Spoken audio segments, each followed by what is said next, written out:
Once I was diagnosed in early March, I was referred to the respiratory team at St James's Hospital in Leeds immediately. From the first consultation to the appointment was less than a week. And I was issued with a machine there and then. I was very reluctant, I think, at first, wasn't I? Yeah. The benefits were immediate. Absolute immediate. I mean, on the day. I was still sleeping more than I ever had. But the energy levels in the times that I was awake suddenly came back. It was so exciting. I remember saying to the respiratory team, asking them certain questions.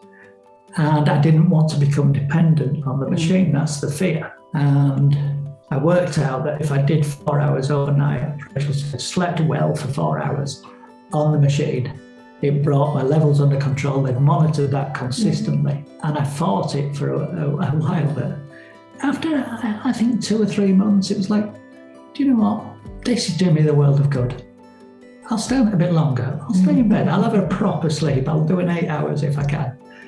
And it just grew and grew. I think when we first had the machine, it was a bit unusual to get used to. But I think because we noticed the difference straight away, it was like, okay, this is working. This is what we need to have. It definitely affected the girls.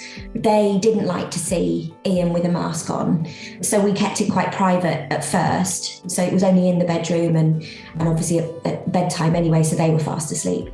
But then we decided that we'd give it a name and try and make it easier. So the ventilator's called Vesper. That made it a bit easier for them to get their heads around. And I think really just learned to accept that it was a good thing in the house rather than it being a scary thing in the house. Once you've got the tools and the knowledge, it's actually not that scary at all. I think in the early days, it was a matter of trying to fine-tune the machine to my needs. Actually, the game changer in a lot of it was the support from the respiratory team, and got used to, if you like, my personality, so they explained it to me.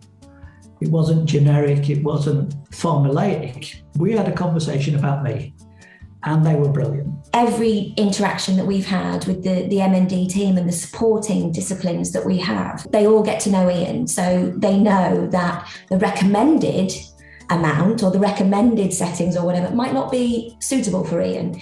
Ian was quite reluctant at first and quite determined not to be on it for too long, so worked with that and then showed us how we can tweak things so that if he was having a more tired day, we could reduce the setting on it. So they work with him.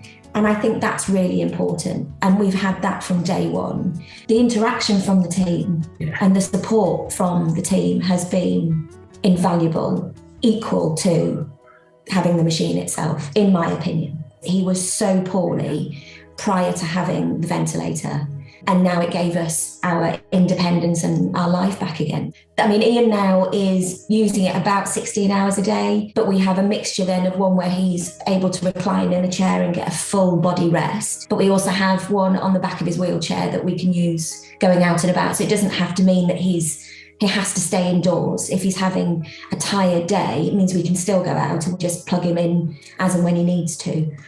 And gives me so much energy to enjoy things when I'm not using it. And indeed, as Rachael says, there's lots of times we go out with me plugged into it, and there's no reason not to.